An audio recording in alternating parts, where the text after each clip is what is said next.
on Twitch called DeFonce Talks Metal. Today I have James, known as Chainbrain on Twitch. This is my 42nd episode. Chainbrain, welcome. How are you?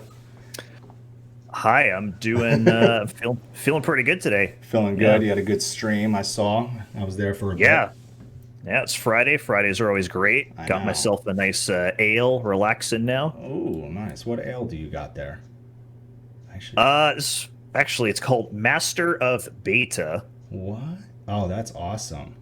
But it's from the local brewer. Oh, you know, I like to support the local guys. Yes, you know, Illinois, Canada. Yeah, that's awesome. You ever heard of the podcast called Vox and Hops by chance? No, I haven't. You know the band Cryptopsy, right? You ever heard of them? Yeah. The singer Matt has a podcast called Vox and Hops. I got to introduce you guys. He's a good friend of mine. Podcast is fucking awesome, talking about beer and metal. I'm gonna bookmark the page right now. Yeah, please. It's honestly, he has over 200 episodes now. It's great. I've been on it twice. It's a good time. He does great with it. I mean, he loves his fucking beer. So anyone out there that loves beer and metal, definitely check out Vox and Hops podcast. It's on every freaking platform. Besides Twitch. I think he's going to start getting into Twitch soon. I told him to. I mean, honestly, I feel like every musician should be getting into Twitch right now. I agree. I definitely agree. It's such a good way to, I don't know, like, you get that extra like layer of interaction with your audience, right? Yeah, you do. And that's really why I wanted to, like, you know, I started seeing like more podcasts pop up, obviously, because of the pandemic. And I was like, you know, I've always wanted to do one. I always wanted to get involved with Twitch, just never had the time, like I was telling you before. And I was like, well, if I'm going to do this, I want to do it live. I want to do it on Twitch. I want to, you know, stream this. I'll put the episodes up later on my YouTube for everyone that missed it, you know, then can go to my YouTube and watch it, or just watch the VOD on Twitch. Doesn't matter. And really primarily focus on it being live. I think that's a little different. Make it stand out, you know? Yeah. So I've gone back. I watched your one with Nick Nocturnal. Yeah, that was fun. Just to kind of like, you know, just kind of get a feel for what the vibe is, and it was just like super chill, you know, kind of fun, talking about whatever. Yeah, exactly. That's what I tell everyone when I go. It's just chill. You know, I'll write out like some questions because I want to like learn. Like, I didn't really know much about Nick, right? And from that episode, I really learned a lot. And a lot of other people probably did too that didn't know much about him, maybe. So you know what's crazy? What's that? Sorry, go ahead. No, go ahead. Well, I was like, so obviously, like, Nick has been on Twitch now, and like me and him kind of like, you know, hooked up and like started talking a little bit. Yeah. I didn't know, but he's Canadian as well. Like, he is, yeah. So that's kind of like, I forget which part of Canada. Yeah, he's in Ontario. Like, I'm also in Ontario. Ontario's kind of big, so it's like, you know, doesn't mean we're neighbors or whatever, but it's just kind of whack. Like, this whole last year on Twitch, just meeting like so many new musicians and stuff, and making so many friends. But now we're just like, you know, we're still stuck inside. So it's like, man, I want this shit to be over so I can like go hang out with these people now. You know, go hang out with them in real life. Yeah, like. You know, like Daniel DK, like he's been like super cool. Like, I'm wearing his shirt right now. Actually, I noticed that earlier.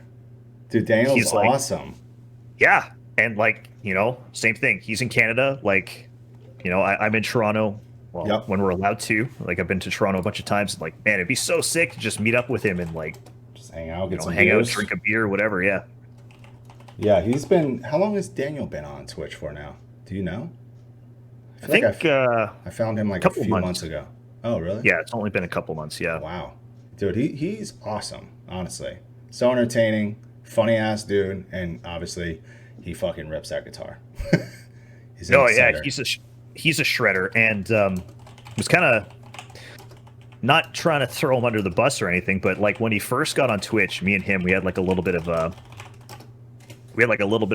Discord voice chat, and he was like asking me for advice and stuff, and I was like, dude, I don't got it, because I was watching his stream a little bit, and I was like, man, you don't got to do anything different. Like, you got the energy. You know what I mean? Like just keep doing what you're doing. You're gonna make it, right? Yeah. Dude, I mean, that's the thing too. Like I notice, like this whole year we've seen so many musicians go onto Twitch, and unfortunately, a lot of them have already quit. Yeah. So it's like not all of them have the. They don't have that like extra spark that makes a good Twitch streamer, right? True. Yes. It can be hard. Like some people it clicks with and they dig it and they like it. I feel like, it's definitely trial and error. I love it personally. I love doing this podcast and the other music streams that I do.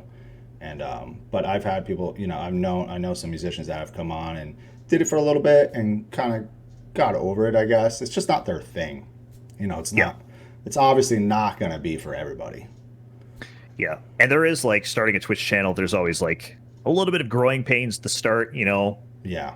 Because like nobody knows that you're on there. So it's like, everybody gets that feeling at the start where it's like you kind of start streaming and you're like, oh man, like, where is everybody? What's going on? Like, how do I get people in here? Yeah. How do I do this? How do I get everybody that like, I guess, follows me on Instagram and Facebook and Twitter to come over to my streams on Twitch? It is hard, bringing people to a new platform.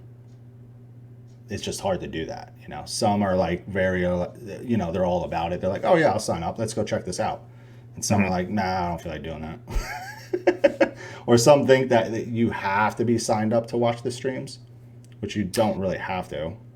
But yeah, that's another one too. Yeah, it's funny because those people are like they're trying to get their social media following into their Twitch stream, where it's like I feel like I'm kind of the opposite. Like people watch me on Twitch, and I'm trying to get them to follow me on like Twitter and Instagram now because I feel like I realize how important those things are. Yeah, no, they definitely are. Definitely, Darkman said networking is like 50% of a streamer's job, at least in the beginning, for sure. Dude, yes, it is networking as much as you can. I have like friends that even like musician friends that are on Twitch, but they're like really just doing gaming, and I'm like, you're a sick drummer or you're like a really sick guitarist. Like you should probably look at doing that as well, like incorporating that into this. And sometimes, especially with a drummer, you got to invest. You got to have the right equipment. You want it to sound good, obviously. I think it's much easier for a guitarist. But, I think it's worth the investment. I'm like, just save up and just get it and do it, But you got to find a niche. What's that? I watch the heck is his name? I was watching an Escape from Tarkov streamer, and he's also a drummer. And like what he does is he's also a drummer. I watch one that's also a guitarist. Is it Veritas? Yeah, you watch Veritas? Yeah, I watch him. Dude, that guy is so good at guitar. I know. So like he does that thing right where he's searching for a match and then he just like takes his guitar and he's just like shredding and like laying down tracks. So like I was watching another streamer, he's a drummer. Yeah. And like same thing. Like he'll be searching for his match and he has like a second camera set up.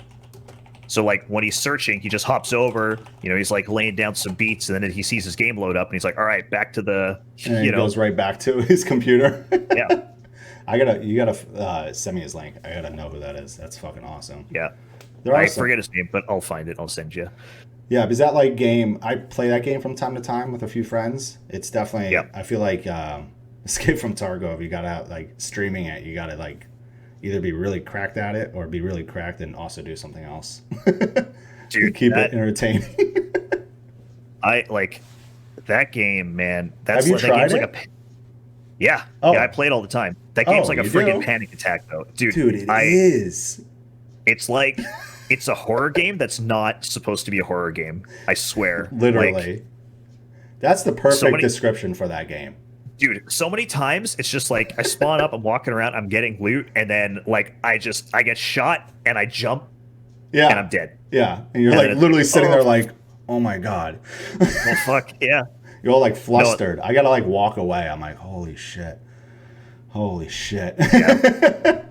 And then I love that game, but it's definitely like it's the most hardcore game I've played. It's definitely like the most hardcore game. It really is. It's like the most realistic, I guess, right?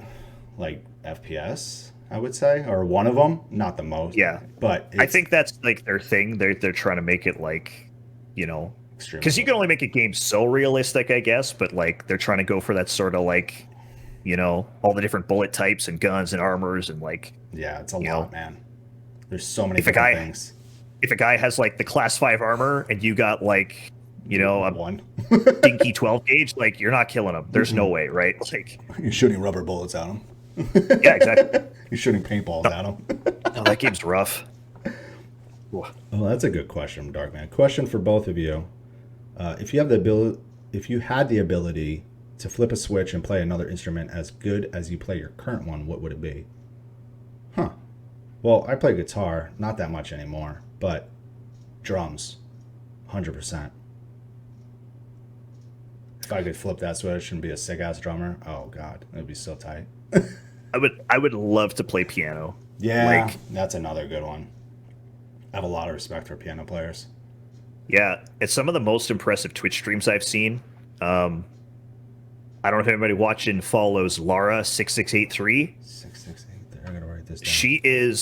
She is like incredible. She just has like a big keyboard.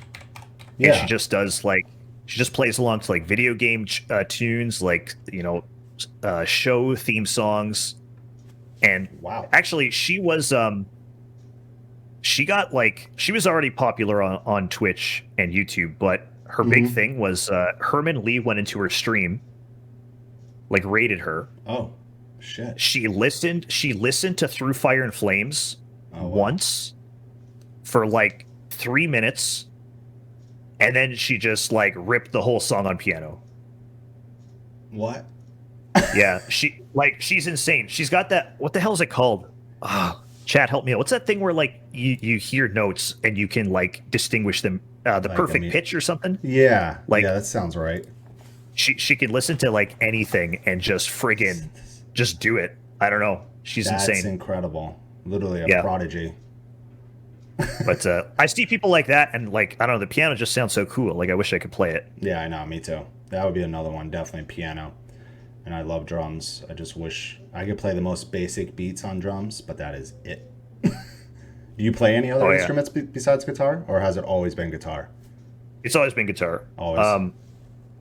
It's actually funny when me and my girlfriend, when we bought this house that we live in, we just, because we used to live in a small apartment, we bought the home, so we got all this space, we had to have a big basement, and I was like, you know what, I'm going to get a drum kit because I've always wanted to play drums.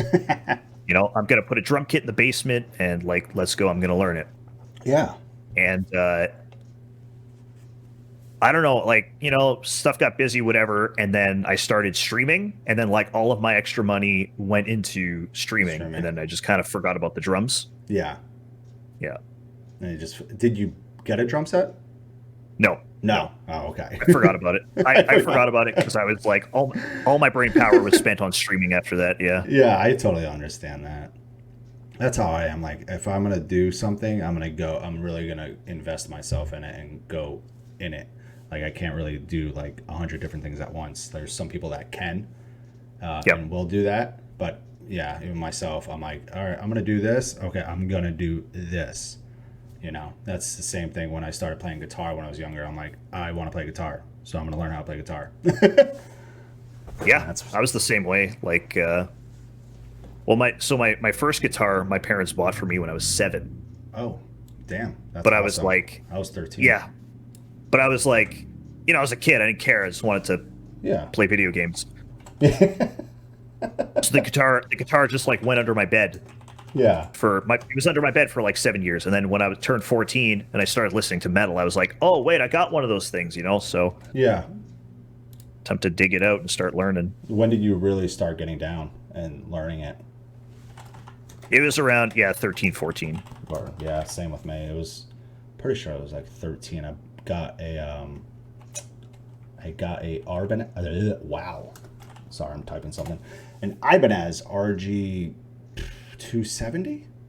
Okay. I think it was like a nice dark blue, and I was gonna take lessons, but I decided not to, and I really wanted to just teach myself. And then my friend Alex in ninth grade, is that when I started playing? I think it was ninth grade. He played guitar and he was really fucking good already. So he started teaching me like the basics, taught me how to read tabs and all that stuff, you know. So that's when it all just started going. Once I was able to like start reading tabs and get good at doing that, I was just like learning fucking everything. Yeah. Literally. The tab was a big thing. Yeah. Like this is, I was like 14, so like there's no YouTube, there's no, there's none of that shit. No Rocksmith, no nothing. So it's like guitar tabs were the thing. Yep. I think the website was called like MX Tabs. Yeah, I remember that one. Yeah. You do, right? Yeah. I forget, there was like another one that I used. I can't remember what it was. For me, the big one was Ultimate Guitar. Yep. Yeah, I definitely had printed some tabs from them. Yeah, I say this all the time. Like tabs. All the people who watch my stream are probably like, ugh, again. But yeah, I would print out the tabs, and my mom would lose her mind, like, because I'm using all the printing paper. Oh, dude, yes. Oh my god. And like all the printer ink, she'd be like, "Oh, fucks again," and it'd be like, "Well, you can't print them double sided because like you'd have to flip the paper around, so you got to print them like one by one." One by one, dude. Yeah.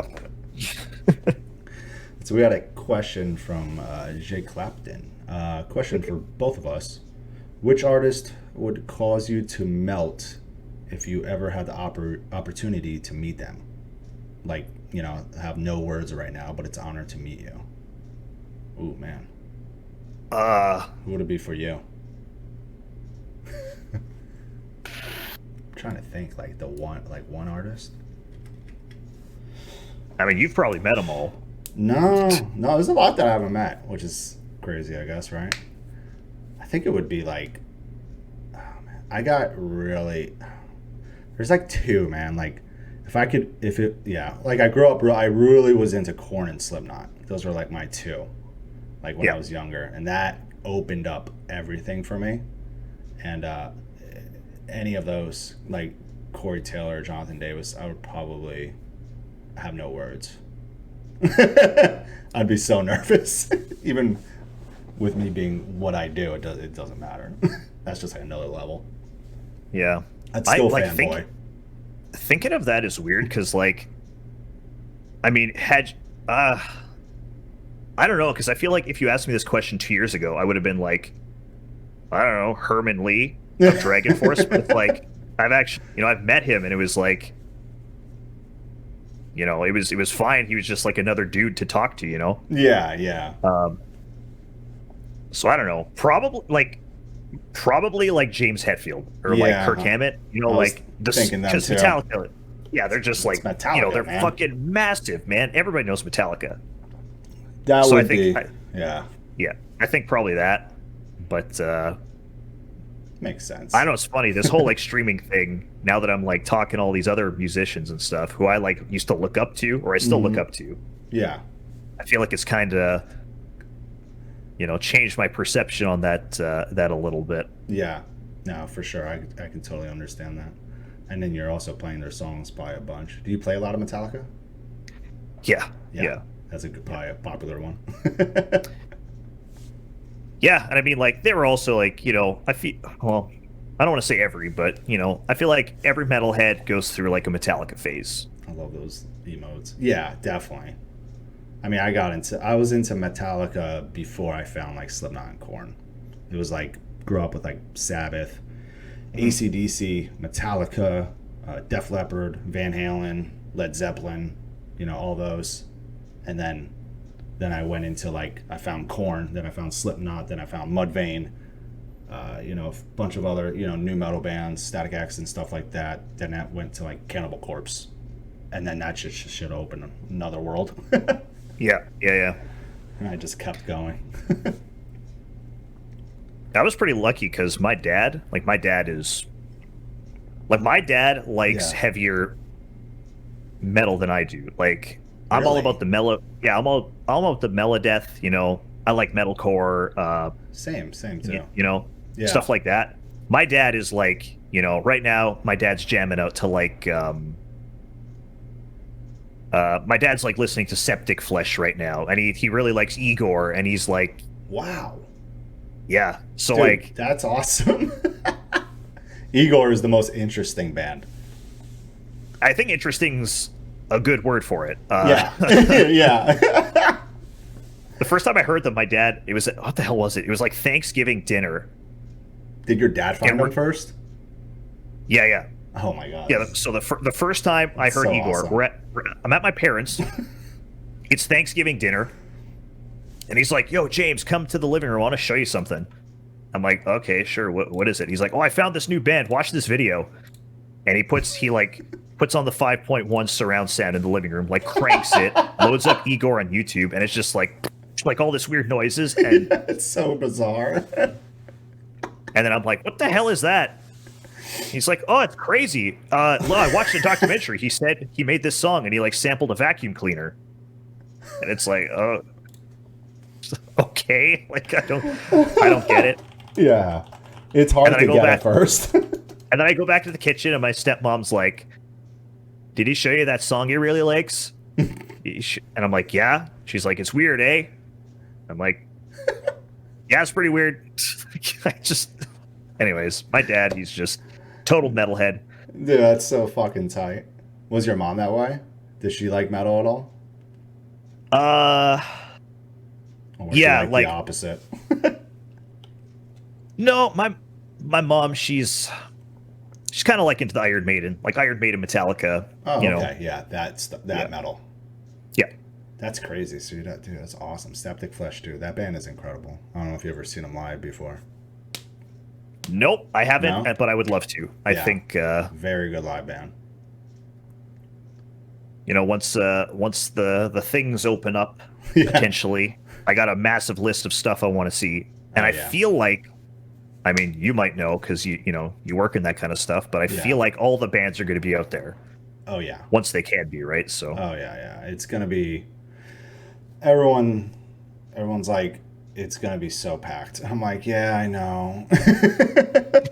I'm just over here like, I hope we have enough venues. I hope we have enough places because this is gonna be wild. You know, it's gonna be wild. It's just honestly, it's gonna be very. I feel like it's gonna be very oversaturated, but I feel like once everything's back to like 90% normal, I feel like a lot of people are gonna be going to shows a lot. I mean, as much as they can afford, obviously, but I think it's going to be more than what we're used to.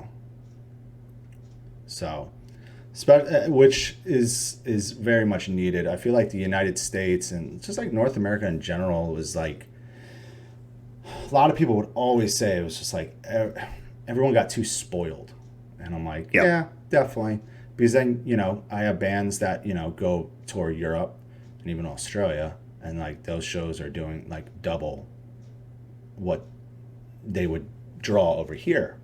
Like bands from North America go to Europe and headline, and they're drawing double or triple of what they draw here, which is fucking insane, right? Yeah. So I hope that this whole break, we can call it, makes more people go to shows. Which I think that is. Do you think just like NA just doesn't have like, I don't know. It's weird, man, because like when I was younger and going to shows, I went to so many freaking shows when I was younger. It was absurd. Yeah. Like I drive everywhere. Like I'm from New York originally. I live in Texas now, but I'm from New York, and I would drive Jersey, Pennsylvania, Connecticut, Massachusetts. I mean, down to Virginia, to Maryland. Wow. Okay. I mean, me and my friends would just drive everywhere, and Ohio, shit. I mean, and everyone was going to shows so much. Like I grew up in Poughkeepsie, New York, which is not a big, like a known area. It's about like a couple hours from New York City. And Poughkeepsie was booming. Like this scene was insane, dude. Like we would get huge shows, tons, dude. And they would just the draw would be just as much as like New York City would be for them, for these bands. And that lasted for a good while, up until probably, I don't know, like 2011, it started dipping. And it just that scene Poughkeepsie is it's just very small now. But it was booming, and a lot of places were like that. Like when I started booking tours, which was like 2006, I remember one time I booked a Dr. Acula tour that was 3 months long, just in the States. It didn't go to Canada, dude. Wow. Like it was insane because there's so many places you could go and play. Like there's everywhere between actual venues, but also VFW halls. You had the Knights of Columbus, all these different spots. So it was just it was booming then, like really was. And then we lost a lot of those spots, the more DIY area, places to play, and it kind of just started going down a little bit. And I think in the last few years it's been fine. I've had a lot of tours do really well, like a lot of them doing more than what they're used to drawing, like bands are used to drawing. So we'll see how it gets back to it. And hopefully everyone goes to every fucking show they can. Because I will be doing that. Straight up. So. Where we live, like we live in Timmins, Ontario, which is like... Oh, yeah, I know what Timmins. We are super north. Very. Yeah. But it was kind of crazy. Like when I was maybe like senior year of high school, we had a metal or punk show almost every weekend. Wow. Like it was, we had like 2 or 3 spots, and we only have a population of like 50,000, I think. It kind of, fluctuates between there. Yeah, for sure.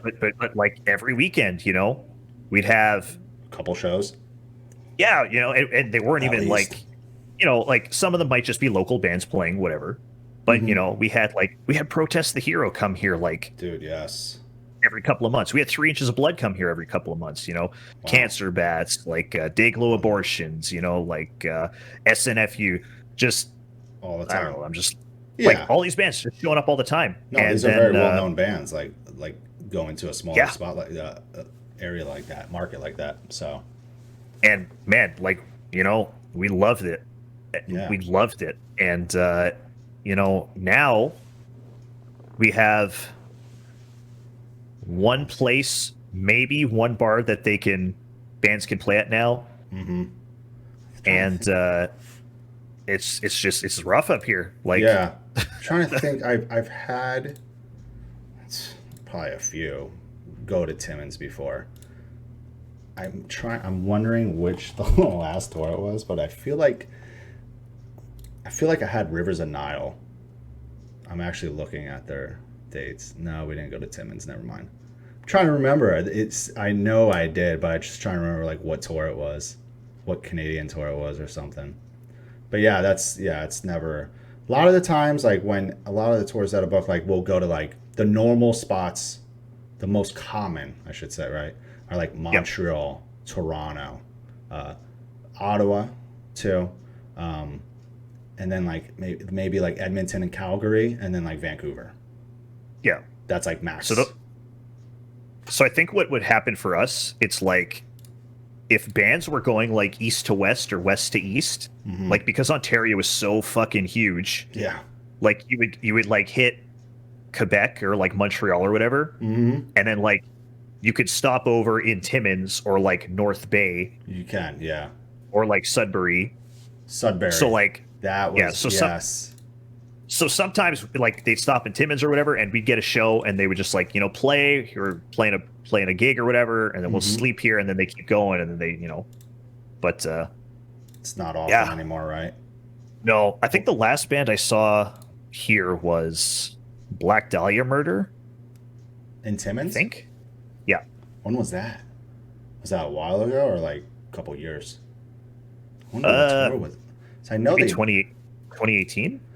Yeah, I feel like they did like a Canadian run, or they had a lot of Canada dates, or a good amount of Canada dates on one of their like tours.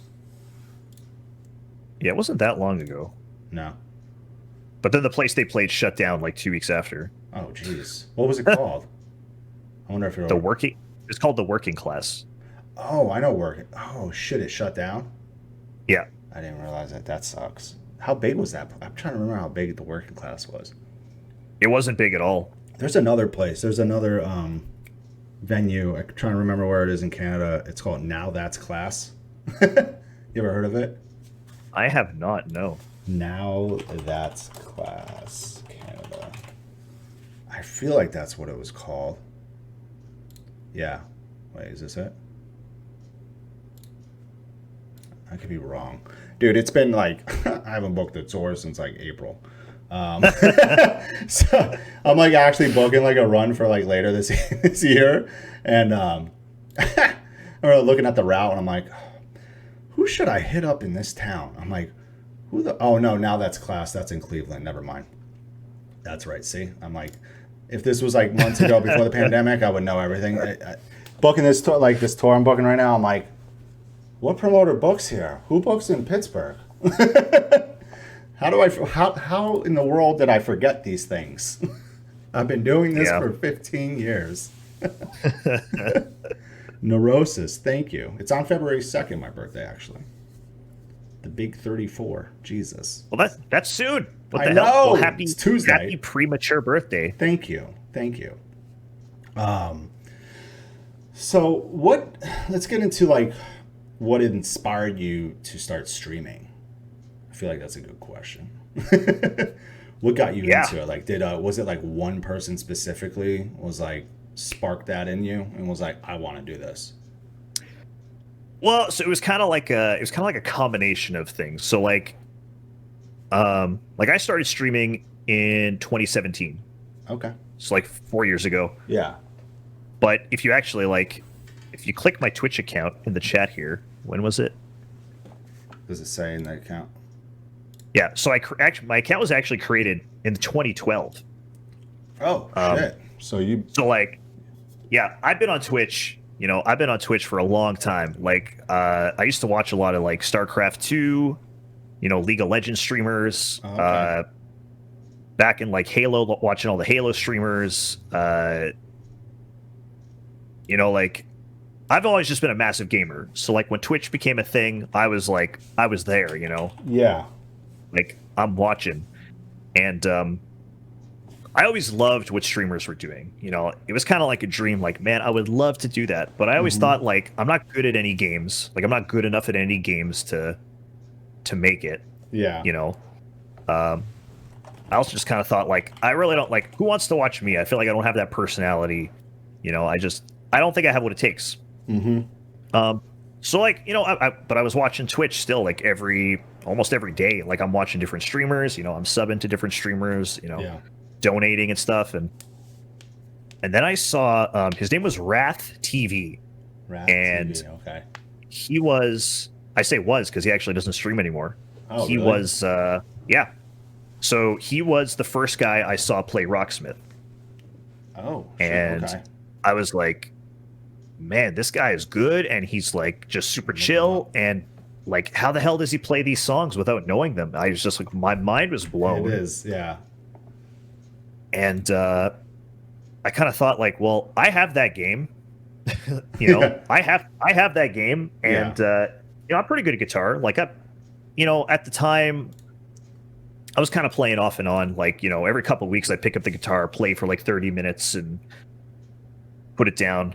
It was kind of like, I think I could do that. So, I kind of like introduced myself to his community and just like joined his Discord. And I was like asking people like, what is this? Like, what's this game? How does he do it? What do you do? How do you stream this? I was being annoying, like asking everybody everything, but it's like, man, I wanted to do that. So, I bought a shitty webcam and just started it. I don't know.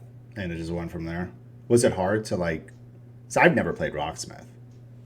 I've obviously played Guitar Hero. It is so fucking hard. Like now I've played it for thousands of hours, and like I can load it up. I can load it up and play whatever now. But it's like, man, at the start, when I started. Yeah. All right.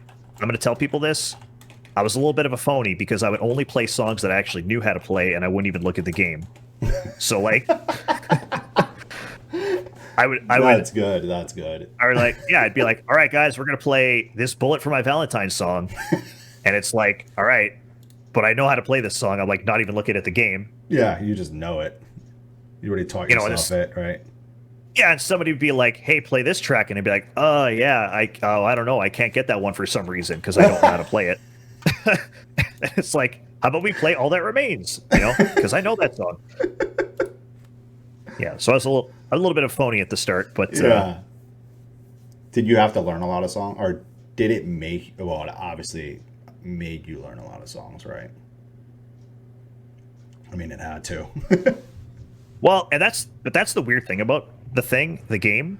It's like, it's just kind of like, you know, the saying, like, in one ear out the other. Mm-hmm. It's exactly that. Like, I can load up like a Megadeth song and I can play it and get like 96% or whatever. Yeah, which is. But afterwards, it's like, if you ask me to remember any of the riffs, I can't do it. Like, I don't. It just doesn't. No. Like, you couldn't, even if you put on the song and not Rocksmith, but you just put the song on like Spotify or whatever, and to play along with it, you couldn't do it. No. Wow. No. It is straight up like in the moment, on the spot, like playing along with the tabs on the screen. Yeah. And after that, it's nope, can't do it. It shocks him. My Guitar Center trip sucks so much. You're like sitting there, just like chug, chug, chug, chug, chug, chug. Yeah, this is cool. Trying to think of like a song to play. Dude, that's crazy. I never. Wow. I never knew it would be like that. For me, like, if I want to learn a song, I get the tabs. Like, if I want to actually sit and learn a song, I still get the tabs because that's what I was used to learning songs. Yeah. Yep. Same. I mean, that makes sense. That's crazy. Rocksmith is kind of just like, like, let's have fun. Let's, let's play it on the fly and see how it goes. But yeah, if I want to learn something, I need the tabs. Yeah. Are there any songs? Do you have any songs blocked or bands? You do. Oh, yeah. I feel like everyone that does like Rocksmith, like streams it, definitely has a block list. Yeah, and for me, like, well, Rammstein. Yes, but so I got stuff blocked for a couple of reasons. So obviously, some bands, like when we start getting into like the tech death and the super prog stuff, there's a limit to what I can handle in the game. Yeah, and, for sure. When people are asking for Spawn of Possession or man. Holy shit, it's just like, man, I love those bands, but there's so many notes on the screen, I can't do it. Yeah, you can't do it. It's too. That's how. Yeah, there's no way.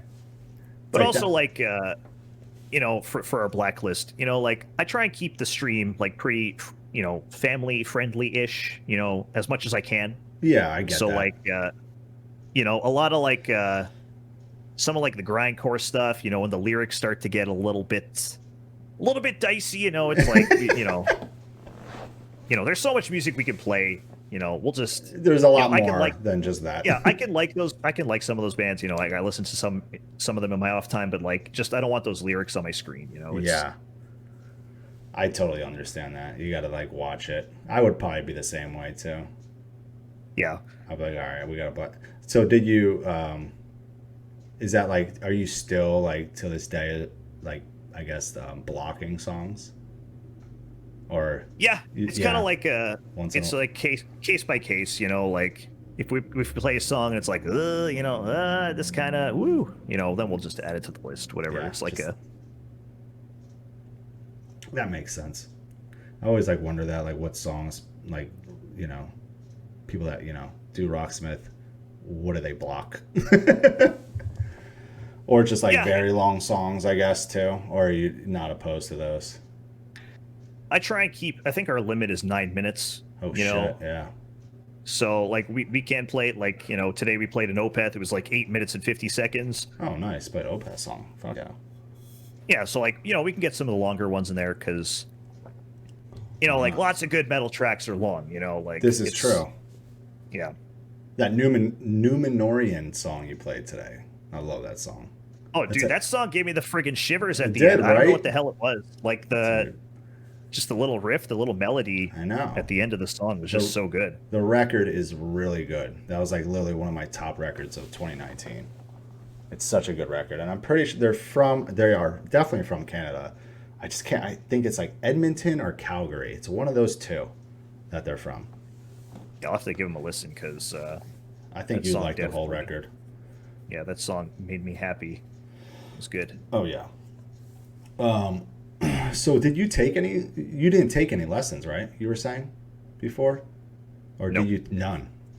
No, Who were like, my dad's a guitar player as well. Oh shit! Okay, that's awesome. So any lessons I got was my dad just like teaching me riffs. Because the thing is, my dad was also not trained in any way. Like, he never took lessons. Yeah, he's all self-taught as well. Yeah, so any kind of lesson I got was just like my dad, like, hey, check out this, like, try and do this Slayer riff or whatever, you know, we would do. That's fucking funny. I will say, though, I regret not taking them. Yeah. Because I'm like what I like to call a dumb guitar player. Like, I can solo, I have the technical ability, like I can sweep, I could do riffs. Yeah. But I have no idea what I'm doing. Like, if people are like, hey, scale and modes and yeah. It's like, it's notes, not happening. What note is this? It's like, oh man, I don't know. Like, you know, this note sounds good, this one doesn't. I don't know. That's all I know. Yeah, exactly. I know tunings. Yeah. I know some of those. You know, funnily enough, because we were talking about Nick Nocturnal earlier, but like, that guy is like, you know, I watched some of his YouTube videos, and he's obviously, you know, very musically trained. He knows all the stuff that's going on, and the way, you know, I watched some of his videos, and the way he explains it, it's like, man, this guy's like Einstein to me. Like, the way he's talking about like just the music theory and stuff, it's like, holy shit! Like, I'm so jealous. Like, he'll do like streams where he'll like learn an album in like an hour or something like that. He'll do shit like that, and I'm like, I'll just click on his streams, you know, every week, every few days, I'll see him on. I'm like, oh, let me check what's Nick up to today, and he's like, I'm learning this Avenged Sevenfold record. I'm like, what the fuck? Learning this Ghost Inside record. I'm like, oh, in an hour? You know, man, it was so funny. It was so funny when Matt, I guess it was around this time last year, when What the Dead Men Say, when they released it, because Matt was going to do, they released the album and he was going to play through the whole album live on his Twitch channel. Yeah. And I remember watching Matt, and he was trying to relearn his own songs from the album. Okay, yeah. And he was like messing up some riffs, and he just kept being like, man, where's Nick Nocturnal? Like, I need him to show me my own riffs or whatever. That's fucking great. Yo, Nick is great, man. If you guys don't follow him, follow Nick Nocturnal. Dude's great. Yeah, he's a guitar hero, that guy. He really is, man. It blows my mind. Had a good, you know, I did an episode with him, it was like a couple weeks ago, I think it was. It was great. It was a blast. I learned a lot about him. I didn't really know much about Nick prior. Like, I didn't really know much about I discovered you probably, I don't know, like 3-4 months ago, I think. Mm-hmm. You know, I discovered, I got introduced to like Young Gun, and then I found you, and then found Nick. So, but yeah, Nick's something, man. Hope to meet the guy one day. Yeah, me too. That'd be fucking great. Super cool. I did get to meet Young Gun at TwitchCon. Oh, okay. Me and him are like, he's probably like my best Young Gun. I think he's probably my best like Twitch buddy. Yeah, no, he's a great. He lives like 45 minutes from me. Oh, no way. Yeah, I live in Austin. He's in Georgetown. Dude, I don't know what it is, but I feel like half the people I meet on Twitch live in Texas. Mm-hmm. There's a lot. It's weird. I'm actually moving back to Dallas in March. Okay. I grew up in New York, and then I moved to Dallas in 2013, January 2013. Then I moved down to Austin, when was it? End of June 2019 with my girlfriend. But she works in the hospital here, so she got a better job at a hospital up there, paying more. Okay. So I was just like, let's just move to Dallas. I'm fine with this. I know more people up there. I mean, I lived there for like 6 years, so I'm like, let's just go back. Fuck it. Moving again. Not looking forward to it. But at least we're not moving in the summer because that was torture. In Texas, June, July. Oh, I can imagine. Oh my fucking God. It was the worst time, dude. I was just like, this sucks. Drenched in sweat for a whole like 8 hours, two days. Hated my life. Yeah, I don't gotta worry about that up here. It's no, pretty good up. You're pretty nice and cool up there. Yeah, it's we got the snow dump last week. I think it was. Oh, you did? Yeah. A lot. This year's actually been kind of weird because it hasn't been snowing a lot, but we did like get our first big like snow fall or whatever. Yeah. This year though, we were like, this year we actually paid somebody to plow our driveway. Oh, good. Fuck, dude. Because like, I don't miss that at all, dude. Yeah. The shit is awful. Like, I hate doing it. I remember like last year, we'd go shovel and I'd be like, oh fuck. And then I'd have to like ping Discord and be like, guys, I can't stream today. Like, I don't know. I shoveled and I'm just like, I'm done. Like my arms I can't feel them. Yeah, exactly. I can't feel my fingers. Like my day is wake up, shovel, and then like sit on the couch because it's over. Literally, dude. So what are some of your favorite guitar? Like, what was your first guitar? That's a good. I want to know that. My first guitar was a Jackson Dinky. Oh, fuck. It was secondhand. My parents bought it. Yeah. But yeah, like I said earlier, they bought it for me when I was 7 years old. 7, got a Jackson. And I was just like, I can't. And that's the thing. If I think back now, I'm like, holy shit, I was 7 years old and I had a Jackson. Like, yeah, you don't hear that often. At all. You know.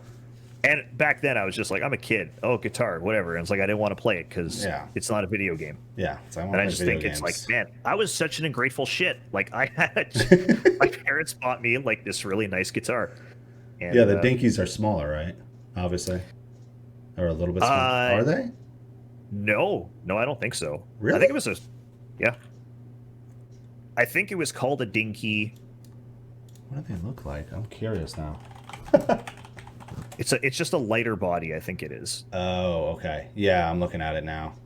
Yeah, like this Jackson Dinky right here, arch top.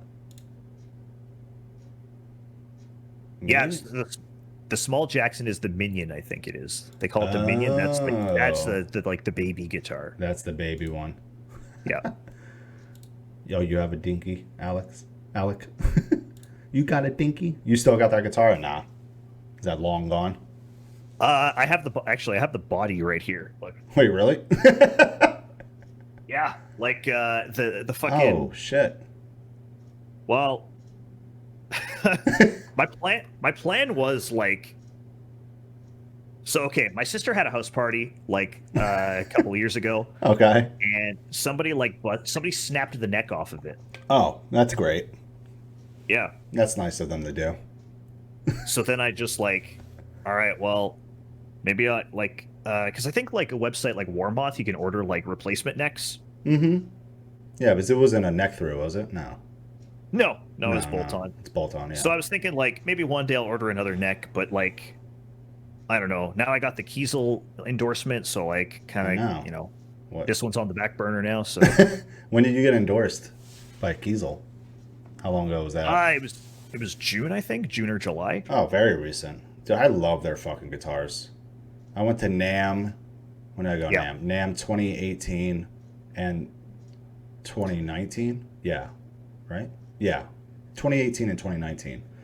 And I just always loved going to their booth and just looking at all the guitars and being like, I want one. Man, can I get one? The one thing I'm so excited for is like if NAMM is a thing again, because oh man, I can't wait to go back. Yeah, since I got the Kiesel endorsement, and it's like, so I can go. They'll get me a pass, and like exactly. Man, I just know like so many people I look up to actually play Kiesel, which is insane. There's so many. So like, I'm just hoping I can meet all these dudes. Yeah. Like, did you ever go to NAMM or no? No. Yeah, that was like. It is so it was always like a overwhelming. little bit of a dream, but like it's so far away from me. Like, Yeah. holy fuck, it's across the planet almost. Yeah. It pretty much is. It's a ton of fun, man. It's like literally my first year I went was 2018, and it was just like, obviously I have like a bunch of a good amount of like band dudes that I work with. They're there. Other guys, girls that I know that play in other bands, musicians that are there too. It's so overwhelming. Yeah. is the best way to explain NAMM. But it's a good overwhelming. I mean, it's literally you're walking into, well, the biggest Guitar Center ever. But it's way better than Guitar Center. And it's a ton of fun. There's just so much to do, and it's like so hard. Like I had like, meetings set up with people, and it's like so hard to get that all done. Because you walk 10 feet, you see someone and then you're talking to them for a half an hour. And you walk another 5 feet, and it's just like, it's insane. But I can't wait to go back. I definitely can't. It's one big homie fest. It's on my like, it's on my like dream list. Like I want to go there. Because like as a Twitch streamer, like I've been to the TwitchCon, and like that's a massive, huge thing too. But like also as a musician, like I would love to go to NAMM because it's way different. Yeah, I don't know. It would just be too different, but yeah, it is. I mean, you definitely meet a lot of fucking people. That's for sure. Yeah, and that would be like the dream, And obviously, Jeff is there from Kiesel.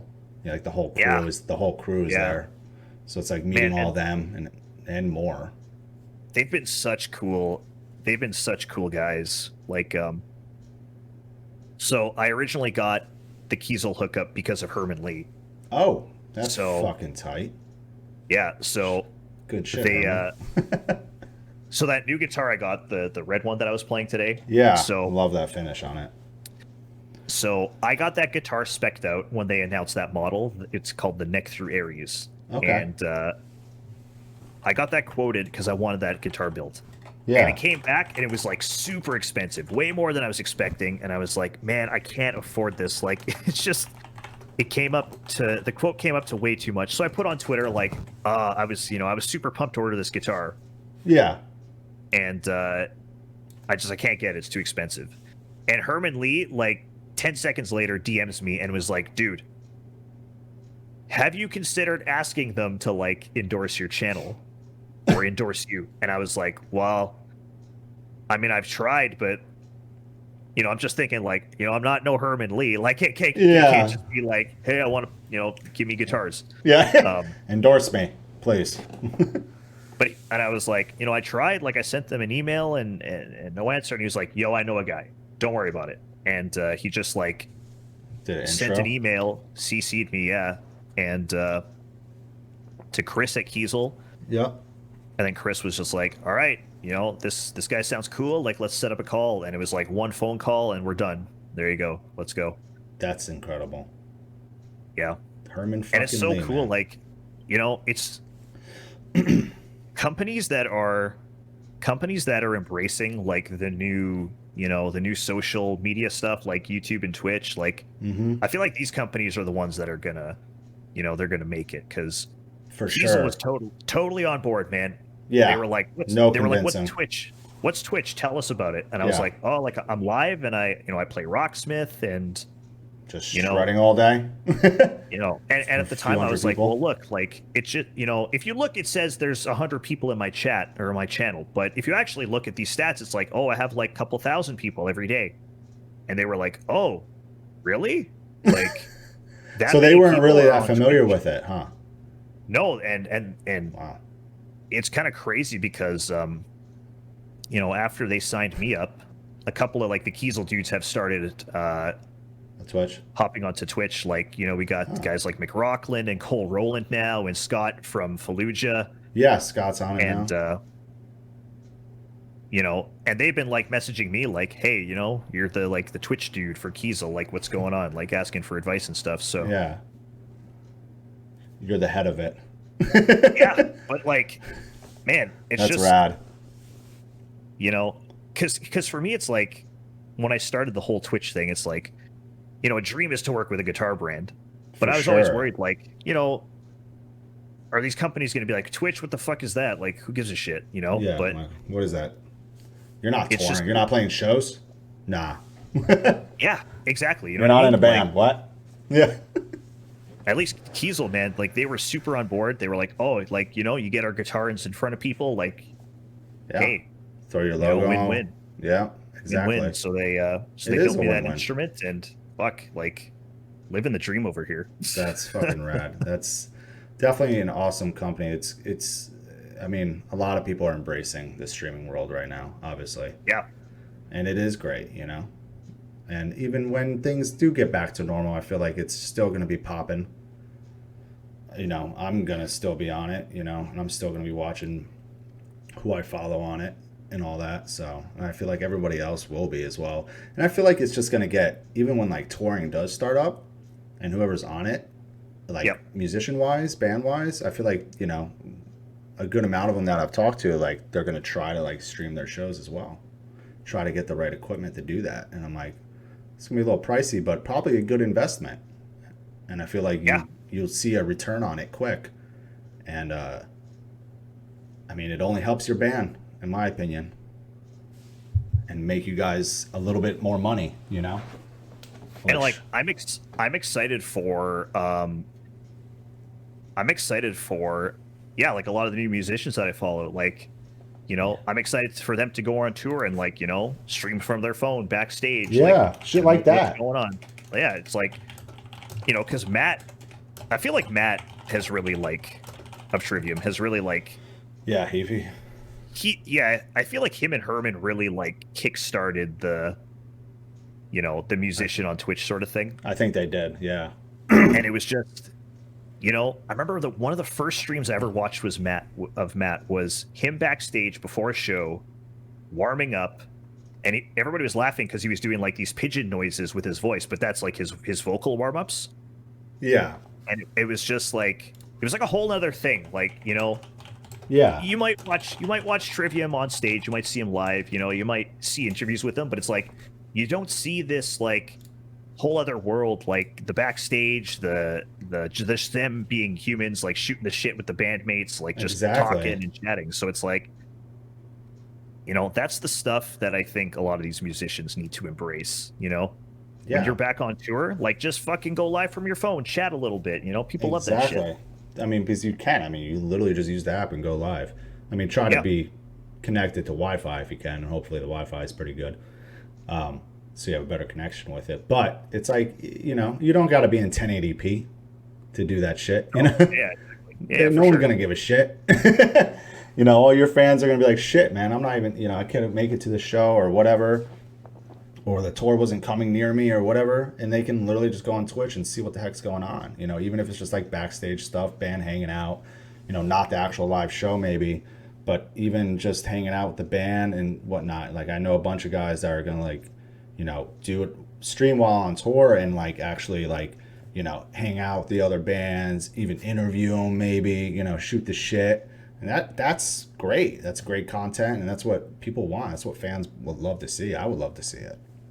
Yeah, it's like that little extra little spice. Exactly. Gets people excited. Exactly. Like I've even thinking about like, shit, man, I might, some of my tours, like if I can get a rig, I might stream it on my Twitch when I go to the show. Who knows? Or just go live on my phone and I'm just kicking it with the bands in the back, green room or whatever, in their bus, in their van, and we're just fucking hanging out. So there's a lot of things you can do. And it's funny when like telling people about Twitch and streaming, it's like, yeah, it's not just gaming. It's much more. Like you don't have to game. Yeah. I feel like that we still got a little bit more work to do. Like, because people still don't know. Twitch did a great thing though. Like, I don't know if you noticed, this was a recent change. If you go to the Twitch homepage, let me go to it. Like, so now they have like the games, IRL, music. And esports tab. Yeah, so they have like that music. I didn't even see the music one. I always saw the esports one, but wow. Yeah, so that was like a recent addition. Wow. Yeah, that's definitely fucking recent. I never noticed that up there. I always saw following, browse, and esports. I legitimately never seen the music one up there. That's good. Yeah. I have I know somebody that works at Twitch, and we had a call a few days ago, and she was just, telling me that they're really trying to get, more bands involved with it. And I think it's great. And I've been telling even my bands, I'm like, check it out. You can check out my stream, or like check out these guys, like check out Matt from Trivium, dude, like, or the other guys from Trivium. They're great examples of this. Yeah. And, even the drummer from Between the Bear to Me is on here. The singer from Tesseract is on here. Like, there are some really good fucking musicians on this platform. And it's like, why not? I mean, you have all the time in the world right now. You're not touring, so get the fuck on it. Yeah. And it's funny because, like, I feel every day now, it's like I got somebody new in the chat. Like, yeah. Yesterday we had who the hell was it? I forget his name. He was like one of the guys from Era. Like, just Era? Yeah, I love that fucking band, dude. Was it JT? Or was it one of the other guys? JT's on here, the singer. I forget. What was his Twitch name was Don't You Fret. Oh, okay. So is the guitar, I would assume, right? Yeah, and it was just like, I was just like talking to people in chat, like, hey, what's up? Yo, don't you fret. Like, how you doing? Welcome to the stream. And and it just coincidence, like somebody requested an Era song. No shit. So then I started playing it, and somebody was like, oh, the guitar players in the chat. And I was like, what the what? Huh? Who? What? And then it's like, oh shit. Oh fuck. Now no. Did you nail Sean, the song? There you go. Yeah, Sean Price? Sean. That's rad. I did okay on the first one, and then somebody asked me to play the second one, and I got completely rolled. But it's all right. Think about Twitch, though. It's like, even with what I do, it's like people don't give a shit if I'm... People don't care if I'm, like, killing the song or not. Like, as long as we're having fun, and we're chatting, it's like, nobody... Whatever. Yeah, nobody cares. You can't expect everybody that does what you do on Twitch to be perfect at every song. To me, that'd just be boring, Yeah. It'd just be boring. And that's the thing. Like, that's what makes a good channel. Yes. I've thought a lot about this, and because people ask me all the time, they're like, how do I do it on Twitch? Like, how do I make it? How did you make it? Yeah. And, I always used to just be like, I don't know, whatever. But I think about it more, and it's like, just like always be chatting with your chat and be having fun, and just talk about random shit. Nobody cares if you're playing the song perfect. Nobody cares if you're, I don't know, like super godlike at guitar. Like, obviously it helps. Yeah, but, no, it'll help. It's just people want to have a nice place to hang out. Exactly. That's what Twitch is now. That's really it. Everyone comes to Twitch and wants to, like, vibe out with somebody, and like I made a bunch of friends from this. I mean, Alec in the chat, Wayfair, Benny, LJ, Nick, like, I can go on, and like, it's been great. They're on my Discord and stuff. We always talk about music, show each other music, talk about other shit outside of music, Yeah. And it's cool. I mean, I feel like a lot of streamers have made, actual friends out of it from streaming. You're like, oh shit, you're a cool person. And then you guys start talking a lot, and it's like, shit, we're actually like friends. This is cool. Yeah, and that's what I loved about going to TwitchCon. It was like, oh yeah, how was that? I've never been. So I went the last 2 years. So I went 2018, 2019. Yeah. 2018 was just like me and my girlfriend. We just went, and I got to meet like a couple of the Guitar Hero guys, like some of the Guitar Hero players that I'm like friends with. But actually, not that many people went that I kind of knew. So 2018 was kind of just like, whatever, just hanging out and whatever. But last year, 2019, like, all the Rocksmith people were there. Oh. So like, I got to meet a bunch of my mods. I got to meet Young Gun. I got to meet like all these people from the community, and it was just such a fucking blast, That's rad.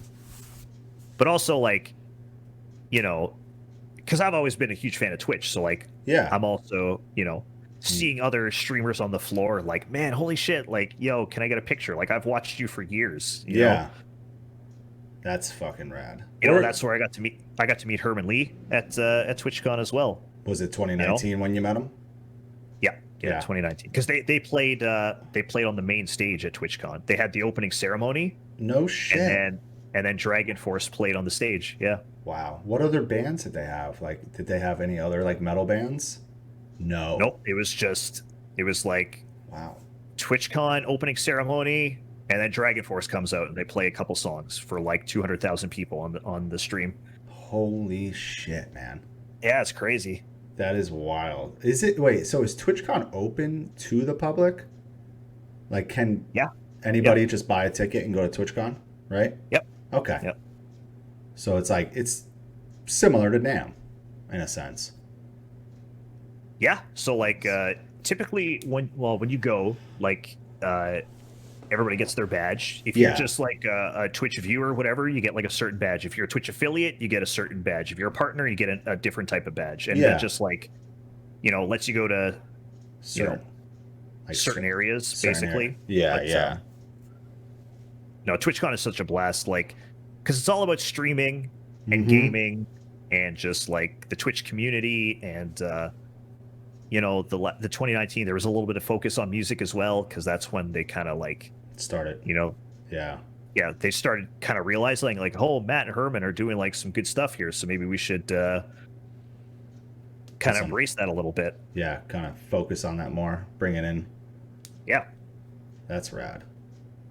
I hope. I mean, are they wanting to do it this year, or probably not, right? I don't know. They were. Yeah, I doubt it. Because they have two now. They do one in Europe and they do one in North America. Oh, shit. Where's the North America one? Is that is it in California, or where do they do it? It is, right? Yeah, it was in 2018 was in San Jose. Oh, okay. They did that one up in San Jose. No shit. And then 2019 was in. Was it LA? No. Oh. Huh. Wait. What the hell was it? I might be getting mixed up here. Oh, it's all good. 2019. San Diego. Yeah, sorry. San Diego was 2019. Okay, no shit. I love San Diego. I gotta say the San Diego one was like a million times better than the San Jose one. Was it? Was it just like a bigger spot, nice, easier to get to? Well, just the location. Location, yeah. Yeah, I feel like San Diego is a good spot for something like that over like somewhere like San Jose. Well, in the San Jose convention area, like me and my girlfriend, we had an extra day there, and we were just like walking around looking for stuff to do, and it was just like concrete parking lots, and we can't find fuck all. Yeah. And then we're at the San Diego one convention center, and it's just like, man, across the street you got like 10 blocks of restaurants. Yeah, you got restaurants, bars, and stuff. And every single one of them is doing bottomless mimosas for breakfast, and it's just like, sold. Let's go there. Yeah. That's how it was like NAMM. You know, it's in LA, and I mean, you could just walk. There's all different. Well, it's in Anaheim, technically, I believe. Is it Anaheim? I can't remember. Yeah. But anyway, it's Orange County, and like you just go anywhere. I mean, there's shit everywhere. You just walk anywhere. Bars, restaurants, anything. So it's like very convenient. Like you don't have like when you. If your hotel's relatively close, like you just walk around anywhere, or like take a Uber or Lyft or something, and that's it. So it's definitely a solid spot for it. Yeah, I think that Anaheim Convention Center. I was there for BlizzCon. Like I went to BlizzCon one year, and I think it's at the same place as the NAMM. I think Is it? Hold on, I'm trying to remember. That is not what I'm looking for. There we go. The NAMM show. Yeah, it happens in Anaheim it's probably the same place. Yeah, I think they were. So like I was in that area too, and it was like super cool. Like got everything there, literally. So do you ever, I know you sometimes will stream games. What was the last game that you streamed? I can't Can't remember the name. Resident Evil 7. 7? Yeah. There was that clip of me fucking shitting my pants because the guy busts through the wall. Yeah. So from time to time, you'll stream games? Yeah, I try to do like, because my Rocksmith guitar thing, that's like Monday to Friday, you know? Okay. So it's 5 days a week, yeah. Yeah, and then lately it's just kind of been like Saturday, we'll do whatever. And then Sunday I try and load up a game. And we've been playing Resident Evil just because I saw the, they had a big trailer for number 8, Resident Evil 8 is going to be coming out in May. Yeah, it's coming out soon. So I just got super hyped, and I was like, man, 7 was such a sick game. Like, let's just load it up on the stream and whatever. That scared the living shit out of you. Yeah, you know what's funny? Like, I've played that before. Like, I've played that game, so I don't know why that guy scared me so hard. Because, like, I knew it was going to happen. I only played 1 and 2. I want to go back because I heard the remaster for the second one is great. Yeah, the remake of 2 is super good. Remake of 3 is like it's okay. Yeah, but 2 was, I heard, was like perfect. Yeah, it was great. 7 is really good too. It's first person though, and like I think a lot of people didn't like that, but like, man, I love it. Yeah. You ever play that game Outlast?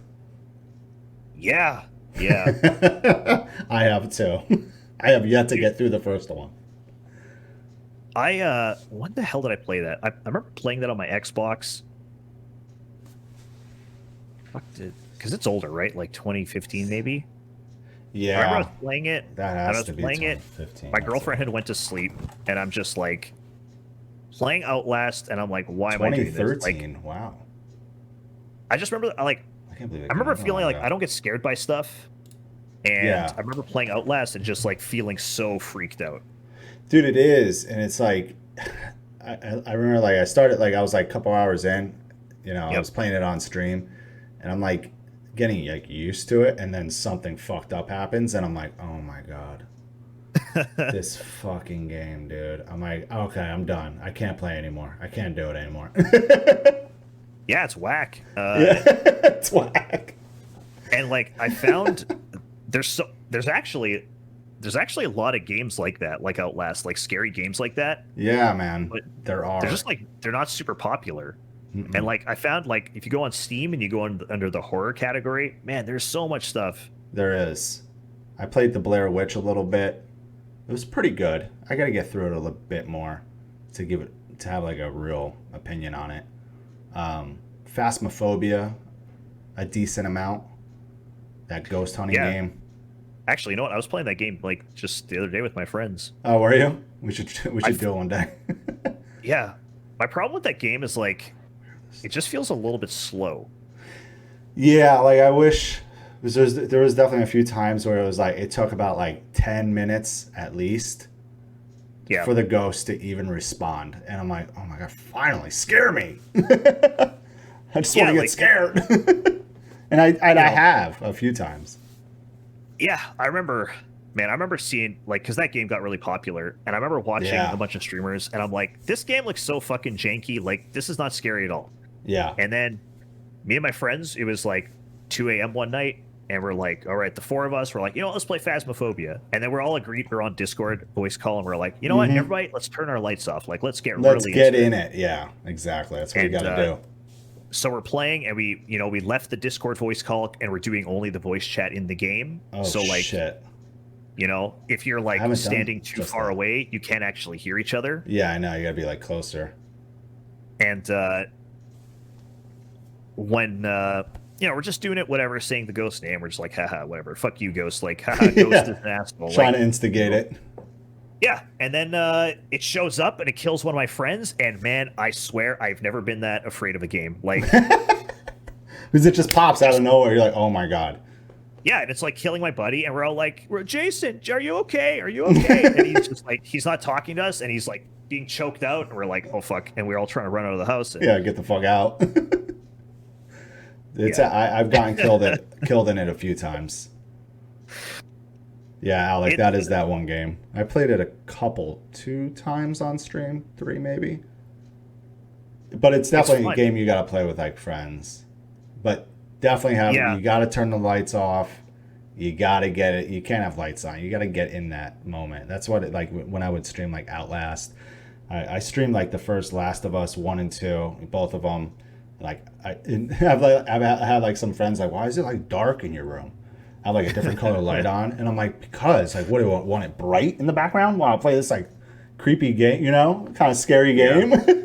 Yeah. Let's get in the zone, to do that too, because I have like 2 really big like LED lights. Yeah. And when I like when I play games, I try and like dim them a little bit because it does feel funny, like because I've done it before, where it's like you're streaming a horror game, but like these lights are fucking like, so yeah, fucking blinding. You don't really get into the mood. Yeah. It's just like I'm feeling blinded here. Everything's super bright in the room. It's like, I'm not gonna get scared. Yeah, exactly. It's just not gonna scare me at all. Are there any like newer bands that you're listening to right now that you've found out about in the past few months? That like, I think a big one is Orbit Culture. Oh, dude, yes, I'm so happy you brought them up. They're like one of my favorites. Well, and that was just totally from somebody asking for their song to be played, and I played it, and I was like, man, this song is good. Yeah, man. And then like next stream, somebody else asked for another Orbit Culture song, and I'm like, oh shit, that's that same band, man. This next song, this fucking slaps. Like, yep. And then we actually have a guy in the community, and he's been contacting bands and getting tabs, so like we can get their songs into the game to play. Oh, so you can enter tabs into the game? Yeah, it's So like Rocksmith, it has like the official. It's made by Ubisoft, right? So it has like their official DLC library. But our community they found a way to put customs in, right? So like, not officially sanctioned by Rocksmith, not officially sanctioned by the bands. That's what it'll say, yeah. But a lot of the bands that we've talked to, or people in the community have talked to, like, hey, if you send us tabs, we can get your song in the game or whatever, and like the streamers could play it. And like they're almost always on board. They really? Just think it's super cool. Yeah, I mean, I would if I was in a band, I'd be like, oh shit, yeah. Let's get this in there.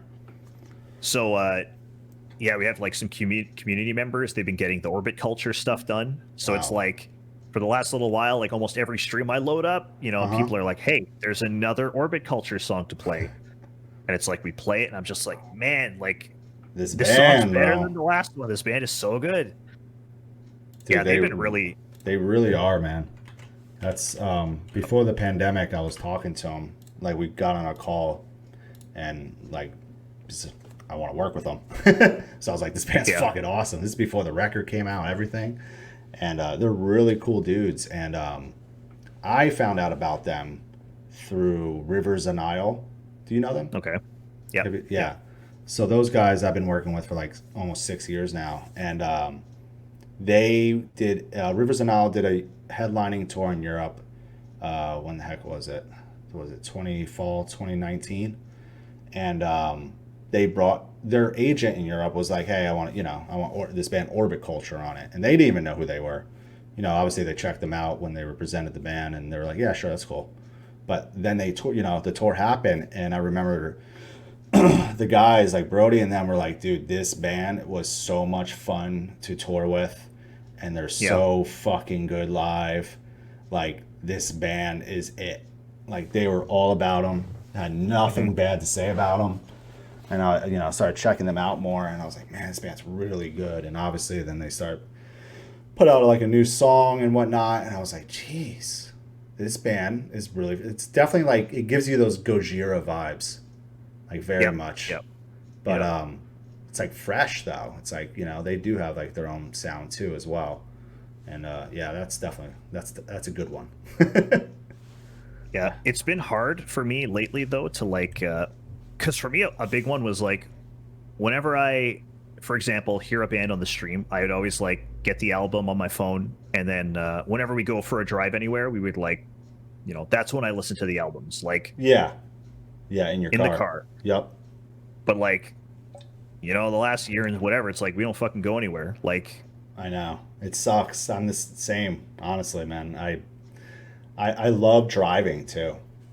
And I love just like sometimes I need to do it a little bit more. I need to drive around more, but like, I just love driving around, just listening to some music, and then for like an hour and just go home. I haven't done that honestly, much. I feel like me and my girlfriend might do the same thing because like I'm missing out on music, and it's like really though, it's kind of weird. Like Corona times. I feel like I'm an introvert. Like I'm happy staying at home. Yeah. But like I'm getting cabin fever. So like start getting like anxious. Like fuck. Yeah. I want to go do something today. I want to go if me who never wants to leave the house is getting anxious to leave the house, like shit's wrong, man. Shit's wrong. Big time, dude. Yeah. Yeah, it's weird, dude. I'm always like used to like going to shows like every week. Like having a lot of tours going on, like my own tours, or or my bands are on other tours, and it's just like they're come to town. It's Texas, so it's like every fucking tour is coming to Dallas and Austin and shit. So it's like in Houston, so it's like sometimes I make I go to 2-3 shows of that one tour to just hang out with the bands and kick it and shit. And it's not doing that has been like it was the weirdest adjustment ever. It's like the weirdest thing, not like waking up to like 20, 30, 40, 50 emails every morning. Wake up to like 2, 3. Yeah. I'm like, what is this? But it'll turn around. So with here's hoping. Yeah. So what insight would you give somebody that wants to start streaming Rocksmith? Is there any like tips? Any things, you would have changed, I guess? Or just dive the fuck in? Well, yeah. Or should you learn the Rocksmith a little bit? Well, that might be a good one. Like spend some time with the game before. Get familiar with it, how it works. But I do get a lot of questions like this, and a lot of people, I feel like they're nervous to even just start streaming. Like, yeah, it is. I get a lot of people who are talking about it. They're like, "Oh, I'm gonna I'm gonna do this, gonna do this, gonna do this, and then start streaming. Like, I'm gonna order this and then start streaming." And it's like, no, what you need to do is you need to just start streaming. Like, just do it. Don't buy all this shit and then start it. Right? Like, I started streaming. I had whatever computer I had at the time. Yeah. I didn't have a second monitor, and I needed one, so I grabbed like an old TV we had in the basement. That was my second monitor. There you go. And then I bought whatever webcam was at Best Buy, and like just start doing it, because it sucks to say, but it's not for everybody. And no. It would be real shitty to spend invest a lot into this stuff that you're only going to use for streaming, and then if you don't like it, you're not going to. You just wasted this money. Yeah. Cameras, or computer, microphone. Yeah, lights. Like headset. Yeah. I mean, it's a lot of money. Much stuff. It can be. Yeah. It can be a lot of money. Like when I first started, I was like, I had an iMac and I had a MacBook Pro, and I was like, I learned quickly that Macs aren't the best for streaming, so I was just like, I really don't care about this iMac. So I'm just going to sell the freaking thing and get a PC. So that funded me getting my PC. And then then it was like I was pretty much set from there. Got a decent webcam, this Razer Kaio, which I'm going to upgrade soon. Blue Yeti mic. Yep. With the boom stand thing. The Rode. Yeah. And then it was just like pretty much set from there. I mean, I already had a headset because I game. And it was just like I was set from there. But I guess I mean, definitely just dive in and see if you like it. Because if you do, then it's like, then you start investing in it. Then you start, let me get a better camera. Let me get a better mic. Let me get a better headset. And then you slowly get all that shit. And it's just like, boom, you're all set up and ready to go. And, stick with it. But I definitely think with, I guess with Rocksmith, you should, if you've never, played it before, you should get familiar with it. Yeah, and I think a big thing, what a lot of people, there's one thing about playing any instrument on Twitch though. And it's like when people ask me for advice, this is kind of the big one that I give them. Yeah. If somebody ever joins your channel and they're trying to like do the limit testing or the skill testing, like, you know, if you got a drum set and you're playing drums on stream and somebody's like, hey, play Rings of Saturn, you know, or if for example, I'm doing Rocksmith and somebody's like, hey, like, come on, play Necrophagus, then I'll follow you. It's like, I love that shit. Like, how about no, fuck off? Like, nah, you know, we don't need that kind of attitude here. Like, if you want to follow, that's fine, but I'm not here to impress anybody. Yeah, and yeah, like make the stream about yourself. Make the stream about yourself, and do not, like, you're not a jukebox. You know, that's it. Yeah, and that was the thing that I fell into early. You know. Yeah. I would stream and I'd be like, oh, I'm so nervous. Like, I want to play everybody's song request because I want to make everybody happy. I want the viewers to stay. You know, I want people to follow. Yeah. But it got so exhausting. And it's like, you know what? If I want to play a song and then I want to shoot the shit for 10 minutes with the chat, then I'm going to do it. Yeah. And then, you know, you get people in the chat like, whoa, when are you going to play the next song? It's like, you know what? Never. Fuck off. Never. You know, like, we're not going to play it now. You know, and but yeah, I think the biggest thing, it's like, if you want to be a Rocksmith streamer, make this stream about you and not about the songs that you're playing, right? Like, make the stream about you. Yeah, because it is your channel. Period. Yeah. I think that can go for anybody. Like, for sure. You know, don't stick to one game. Or sorry, if you're like a streamer that sticks to one game, like, always inject your personality into the broadcast. Yeah. Right? Like, make it about you, because then that's, you know, the people who are drawn to you, like, those are the people who are going to stick no matter what you're doing, right? If it's about you. Yeah. Yeah. No, that's fucking great advice, honestly. I feel like a lot of people need to hear that, you know? That definitely would get annoying, you know, people coming, hey, play this song, give you a follow. It's like, dude, I don't know. Yeah, if you want to hang out, that's fine. Yeah, you know, man. But I'm not trying to impress anybody, you know? Yeah, exactly. It's Mike. Exactly. So how long were you, so when did you said 2017 you started streaming, right? Yeah, it was March 2017. And when did you get partnered?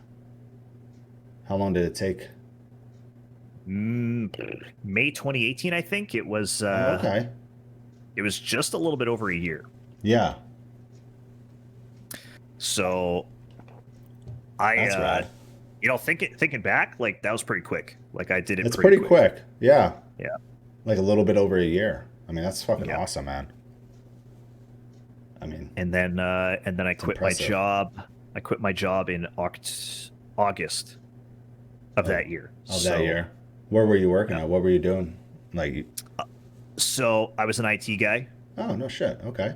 Yeah, and I worked at a gold mine. Oh. Just like doing user support, like watching our network, you know, all things IT related. Yeah.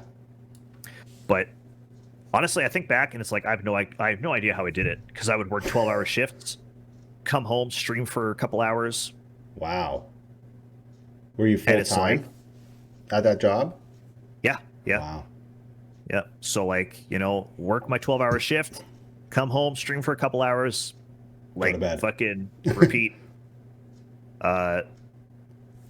Damn, that's crazy. But yeah, if I think about that now, it's like I stream for 7 hours and, like, I'm wiped, you know? Yeah. So it's like, how the hell did I do that? Yeah, how did you work somewhere for 12 hours, then come home and stream for a couple? Yeah. But there was basically, like, there was a moment where it was like, I can only do one or the other now. You know, like, I can't keep doing both. Yeah. Because, like, work was getting stressful, and then, like, I'd be stressed at work. I'd come home and stream. I'd be pissed off because I was stressed at work, and then the stream would suck because I'm mad and I'm, like, yelling at people in the chat. No, not that song. Yeah, like, literally exactly like that. So it became like I'd be the same way. Yeah, it became like I got to pick one or the other. Like, what, you know, which one is it? And luckily, my girlfriend, she's been, like, so supportive this whole way. Yeah, and Yeah, I've seen her on your streams a few times. Yeah, she's insane. That's rad, man. Yeah, honestly, without her, I wouldn't have a stream because, if she was like any less understanding, I would not have been able to stream as much as I did, Yeah, for sure. If she was any less patient, like, she'd be like, hey, fucking get off the computer and help me with this. Yeah. She has sacrificed a lot to help us get here. That's rad. So I know you've done a few. What was the recent like charity stream you did? You raised money for. Yeah, so that was for our local animal shelter. That's right. That's so rad. Yeah, $12,000. Wow. Dude, in one day. 12 in one grand in a day. Yeah. 12 grand Canadian, so like 10 US. Yeah, whatever. Does not. I mean, that's incredible, man. What was like your goal that day? Like, did you have like an idea? Like, all right. I think our goal was. Like, I don't know if we actually like said one, but I think in our heads our goal was like 5,000. Yeah. Because last year we did one for Toronto Sick Kids Hospital. Oh, that's awesome. And that we raised 7,800 US last year. Wow. But we kind of knew like, oh sorry, that was 2019. Oh, okay. But so 2020, just a couple months ago, raising money for the animal shelter, it was kind of like we didn't. COVID year's kind of crazy. We kind of realized people might not be able to donate as much. For sure, yeah. Which would make total sense. I mean, they still fucking slammed it. Like, that's fucking rad. Yeah. Solid community. That was, and we were a little bit worried about that one because, our Twitch channels are like worldwide, like. Yeah. Our audience is all over the world. And, when we were like, all right, we're going to raise money for the animal shelter, like where we live. Yeah, local. It just, I don't know. We were worrying for nothing, but it's like, it just felt kind of weird being like, hey, like we want to make a change locally. But the thing is on Twitch, it's like the community stand behind the streamer. So it's like, if me and Kat are like, we want to raise money for this because we can make a really big change, and they're just like, yeah, let's go. Yeah, let's fucking do it. Yeah, so that was absolutely insane. It was so crazy too because like just a week before, so we actually have 4 cats, right? We have 4 cats. Yeah, I've noticed you have a few, and they all came from that shelter. Oh, okay. So that's awesome.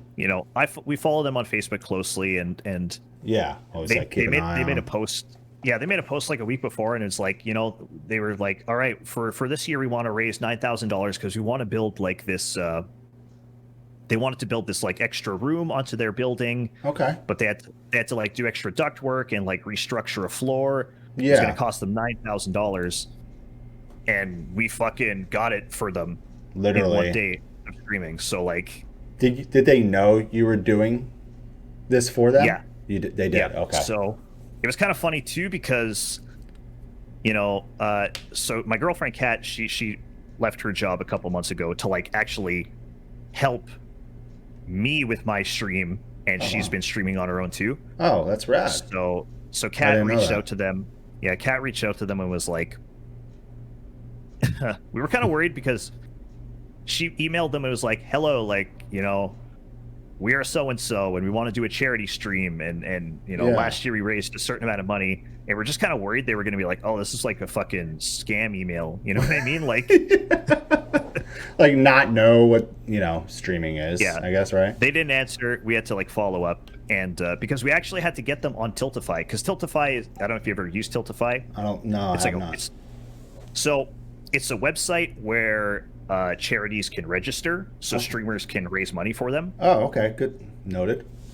Yeah, so we had to help them get set up, with registered. It? Yeah, so Kat worked with them, got them on the website. They set everything up in the back end. So like, there was a lot of work actually that went into the charity stream because, because it has to get cleared, right? Technically. Yeah, and they're a small organization, so like it was all one woman over there doing all the work too. Oh wow. So A lot of work went into that, but we fucking community crushed it, man. Yeah, that's rad. It's always great to see that, like streamers doing that. I definitely want to do one soon. I definitely want to do like a charity stream.